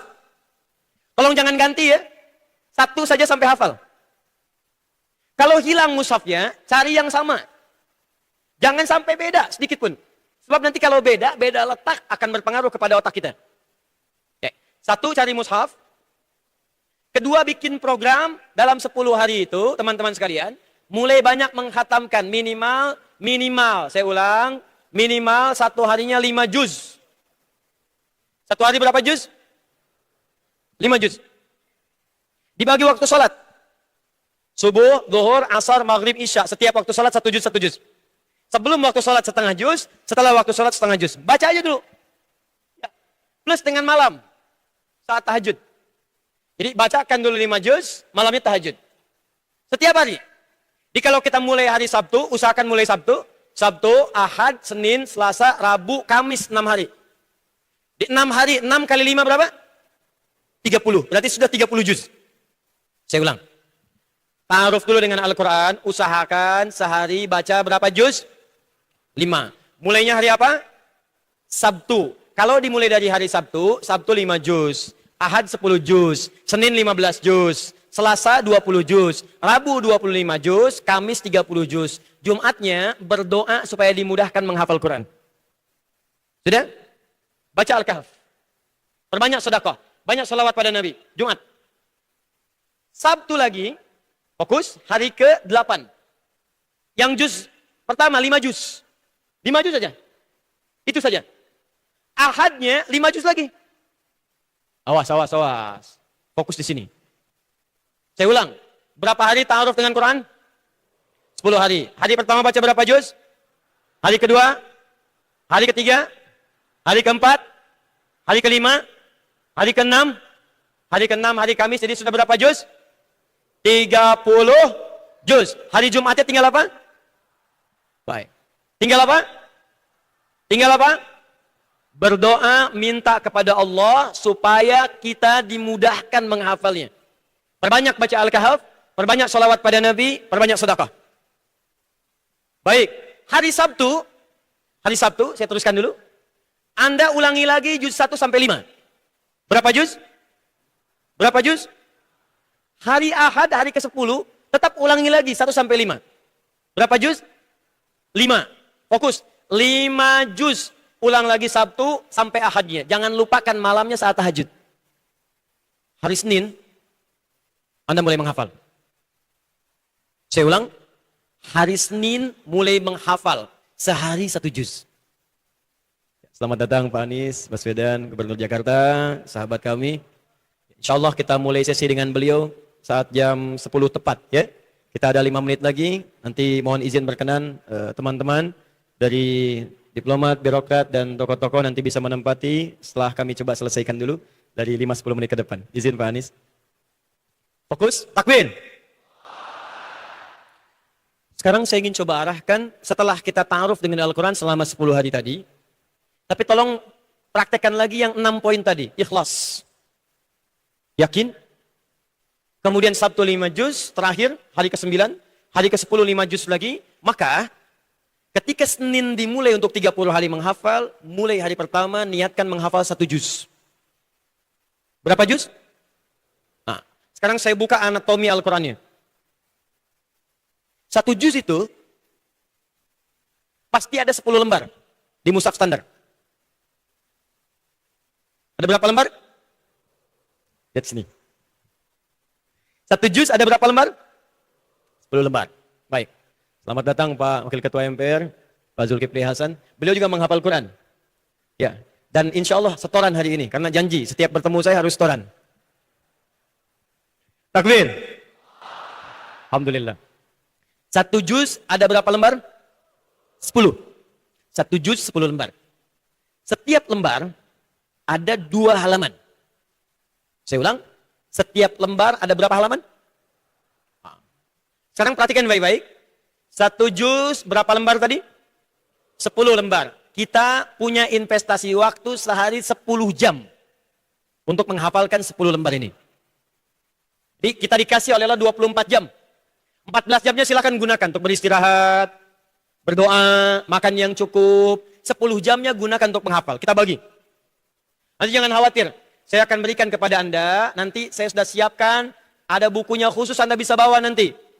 Dalam proses sekarang ya. Nanti Anda bisa dapatkan di situ. Saya tuliskan waktunya pas. Kapan menghafal, kapan membagi, kapan istirahat. Ada nanti insya Allah. Nah, fokus lagi. 10 jam dalam sehari. Bagi. Mulai dari ba'da subuh, itu paling cepat menghafal. Istirahat lagi, tambah lagi kemudian mulai pagi. Nanti jamnya saya atur. Mulai jam 5 sampai jam 7. Istirahat 1 jam. Jam 8 sampai dengan 9.30. Istirahat 1 jam. Setengah 11 sampai dengan ke zuhur. Kemudian istirahat lagi. Jam 2 mulai sampai ke asar. 4 istirahat lagi. Ba'da maghrib sampai dengan ke isya. Kemudian tidur, malam dipakai dalam tahajud. Intinya, sehari berapa jam? 10 jam. Dihafalkan berapa lembar? 10 lembar. Karena 1 lembar itu 1 jam. 10 lembar 10 jam. 1 jam 1 lembar. 1 lembar masih ingat ada berapa halaman? 2. Maka menghafal dalam 1 halaman 1 jam dibagi 2. 60 menit dibagi 2. Jadi berapa? 30 menit. Jadi targetnya setiap 1 halaman 30 menit. Dalam 1 halaman, anatomi Al-Qurannya, dalam 1 halaman, itu mushaf standar ada 15 baris. Ada berapa baris? 1 halaman 15 baris. 1 halaman 30 menit. Artinya, kita bisa gunakan menghafal 1 baris dalam 2 menit. 30 dibagi 15. Di target kita, 1 baris 2 menit. 1 baris 2 menit. Karena Anda sudah biasa baca Quran dalam 10 hari tadi, kecepatan Anda sudah mulai bertambah, apalagi juz 1 dengan juz 5 sudah dibacakan selama 3 kali, maka insya Allah juz pertama Anda akan menghafalkannya dengan cepat. Anda pasang jam. 2 menit, 1 baris. 1 baris itu nggak banyak. Alif, lam, mim. Dzalikal kitabu la raib. 1 halaman tuh, 1 baris. Hudal lil muttaqin sudah 2 baris. Jadi kalau kita sudah punya kemampuan membaca dengan benar, akan cepat 1 halaman, bahkan nanti nggak akan sampai 2 menit. Saya akan tunjukkan ini, ada anak-anak kita. Mereka awalnya sepekan ada yang nggak hafal 1 juz. Setelah hari ke-10, ada yang 3 juz, sehari 3 juz. Ada yang sehari 2 juz. Saking gampangnya ada yang 15 hari 30 juz.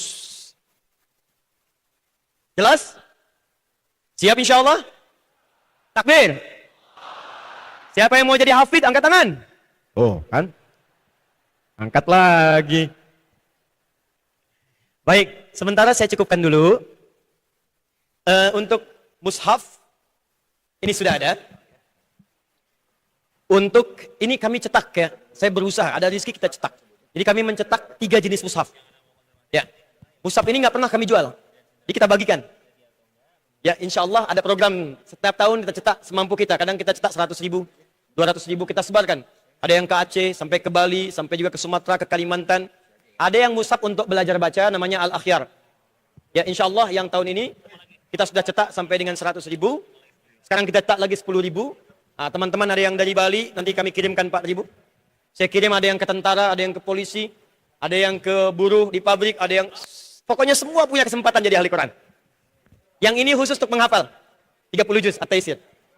Untuk anak-anak atau yang pemula, nanti ada yang juz, 10 juz saja. Ya, itu disertakan nanti teman-teman dengan buku yang ini. Yang MZN ini petunjuk motivasi. Menghafal Quran 30 hari.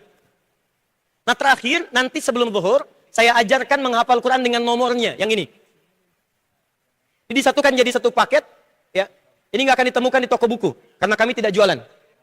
Ya, ini hanya kami gunakan untuk bisa memfasilitasi ahli Quran. Makanya kalau di toko buku Anda cari nggak akan ketemu. Ya, nggak akan ketemu. Jadi kalau mushaf itu wakaf, buku ada di sini kita wakafkan. Kalau butuh dicetak, kemudian kita hargakan. Di situ nanti kita gunakan untuk kepentingan yang lebih luas lagi. Yang ada buku-buku di luar itu saya tidak mengambil spesial pun dari paket ini. Semuanya akan digunakan untuk membangun nanti Islamic Center, pusat laboratorium Al-Quran, yang di situ nanti semuanya akan dibaktikan kepada negeri untuk niat kita ikhlas karena Allah Subhanahu wa taala.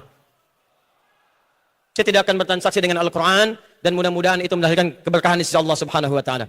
Takbir. Mohon izin saya ingin menyapa mengundang pertama Bapak Wakil Ketua MPR Pak Zulkifli Hasan. Mohon bisa berdiri Pak. Bapak bisa menempati di tengah di sini. Bisa tolong menyapa dulu ke jamaah Pak, menghadap ke sana. Bapak Ibu, izin Pak ya. Ini Pak Zul, Wakil Ketua MPR, sekarang sudah berjanggut. Alhamdulillah. Kedua, tuan rumah kita, Bapak Profesor Dr. Anies Baswedan. Pak Anies, izin Pak Anies. Silakan. Takbir. Allahu Akbar. Gubernur Indonesia, kata Pak Zul. Ya. Ini sahabat kami. Beliau alhamdulillah sangat baik. Kami ke balai kota, diterima oleh beliau, mencatat, berdiskusi, bahkan saat idenya akan di Jakarta Islamic Center, kita tiap tahun di Istiqlal, Istiqlal direnov, dan kemudian kita mintakan di sini dan langsung cepat direspon oleh beliau. Kita doakan Pak Zul, Pak Anies diberikan kesehatan dan taatan oleh Allah Subhanahu wa taala. Selanjutnya dari wakil pemerintahan Provinsi Banten, mewakili Gubernur Banten, ada Pak Gunawan. Silakan Pak Gun. Izin Pak Gun. Salam wabarakatuh. Silakan, silakan. Salam wabarakatuh. Ada yang datang dari jauh-jauh. Ini mungkin namanya aja nggak familiar nih. Wajo. Tahu Wajo? Ah, ini bupatinya nih ya. Ini dari Sulawesi, Dr. Amran. Ya. Ya, silakan. Beliau kota yang terlihat kecil tapi berani mengajukan MOU dengan Quantum Akhir Institute, ingin menjadikan semua penduduknya yang muslim jadi ahli Quran semuanya. Dan kita sudah MOU. Ada lagi yang jauh lagi. Tetangga Goa, cuman dari Goa, ya tetangga Wajo, dari Wajo pakai darat 5 jam. Pas helikopter hampir 1 jam. Sahabat saya Pak Adnan, Bupati Goa. Takbir. Pak Adnan apa kabar? Sehat ya? Baik, alhamdulillah. Ini nasabnya beda tipis dengan saya. Beliau Adnan, saya Adi. Izin Ustadz, Ustadz izin. Baru datang beliau dari Bupati Tanjung Jabung Timur. Tanjung Jambu, baik. Pak Bupati, Tanjung Jambu, wilayah Jambi, ya, Jambi. Mana orang Jambi? Takbir. Baik, dan di perjalanan insya Allah akan datang 3 orang syekh dari Al-Azhar. Semua ahli Quran. Yang 4 riwayat, yang 7 riwayat, yang 10 riwayat. Di perjalanan akan datang konsul Sudan. Dari Libya, dari kedutaan Mesir. Kita undang juga dari yang lain-lain supaya hadir bersama kita saat ini insya Allah. Yang istimewa, ada adik saya Naja sebelah kiri. Takbir. Naja hafal Quran 30 juz, divonis lumpuh otak. Assalamualaikum Naja. Baik, Naja hadir bersama orang tuanya, ahli Quran 30 juz, divonis lumpuh otak. Baik, Naja seperti Fajar saat ini hadir bersama kita, nanti bersama-sama dengan kita. Assalamualaikum putra, Masya Allah, ini orang Jakarta, ahli Quran. Assalamualaikum. Masya Allah, sehat? Alhamdulillah. Ini kemarin menunaikan umrah dengan ibunya, ibunya tidak ingin melepaskan digendong oleh siapapun, harus digendong oleh ibu. Putra, ahli Quran, orang Jakarta. Sehat putra? Alhamdulillah sehat. Takbir. Allahu Akbar. Allahu Akbar. Allahu Akbar. Baik, kita nanti bersama-sama. Ashraf sudah datang, Ashraf? Ashraf murid kami, orang Palembang, mungkin di perjalanan. Tidak pernah diekspos karena saya tidak mau diambil oleh media. 7 tahun hafal Quran dengan nomornya, posisinya, temanya dalam Al-Quran. Hadir bersama kita. Di kanan kiri saya, sebelah kanan insya Allah dengan izin Allah, ada ahli-ahli Quran yang mulia dengan kedua orang tuanya. Yang hafal Quran ada yang 15 hari, 20 hari, 22 hari, 18 hari, ada yang 30 hari. Kita akan wisuda nanti mereka. Sebelah kiri saya ada akhwat juga dengan ibundanya. Ada yang hafal Quran juga di antara mereka 18 hari, 20 hari, ada bahkan yang 7 hari. Kita akan cek dan di antara mereka sudah diajarkan menghafal Quran juga dengan nomornya, juga dengan posisinya di Quran karena kami akan upgrade mereka. Tidak hanya sekedar hafal, kami akan naikkan kelasnya sampai dengan tahu hukum Qurannya, tahu kemudian ilmu Qurannya, dan mudah-mudahan insya Allah jadi ulama laki-laki perempuan ke depan, ulama yang berpegang teguh dengan mengamalkan isi Al-Quran insya Allah. Ya. Sebagai informasi, semua hadirin yang ada di sini, kami juga ada ahli Quran untuk kelas profesional. Nanti satu saat saya akan tunjukkan.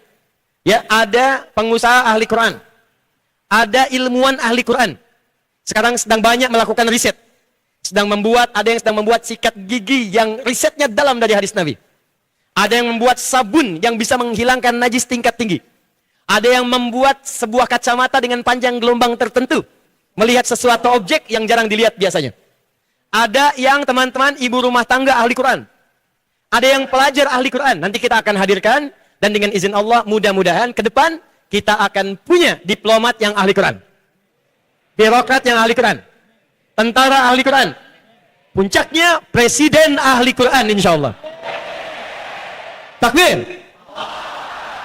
Alhamdulillah. Untuk sementara saya mohon izin cukupkan dulu. Saya serahkan dulu pada panitia untuk meneruskan. Dan teman-teman saya juga ada ini yang hebat-hebat musyawarah. Mana musyawarah? Ini tiap hari nggak pernah sepakat musyawarah terus. Mas Dimas Seto boleh menyapa, angkat tangan. Mas Dodi Almandi boleh menyapa, angkat tangan. Sampingnya ada siapa lagi itu? Nggak kelihatan. Primus, Mas Primus boleh berdiri. Manusia milenium. Ya. Alhamdulillah. Mas Hanafi kayaknya. Dion. Mas Mumtaz boleh. Mirip-mirip wajahnya. Mas Mumtaz Rais, putranya Pak Amin Rais, hadir bersama kita. Kemudian sampingnya lagi siapa itu? Mas Ion. Silakan boleh angkat tangan. Angkat tangan tapi berdiri juga, alhamdulillah. Baik. Kemudian kita sampaikan dulu kepada MC. Saya tutup dulu untuk sementara waktu. Sambil juga menunggu duta-duta besar negara sahabat untuk bergabung bersama kita insyaallah. Subhanakallahumma bihamdika asyhadu an la ilaha illa anta astaghfiruka wa atubu ilaik. Assalamualaikum warahmatullahi wabarakatuh.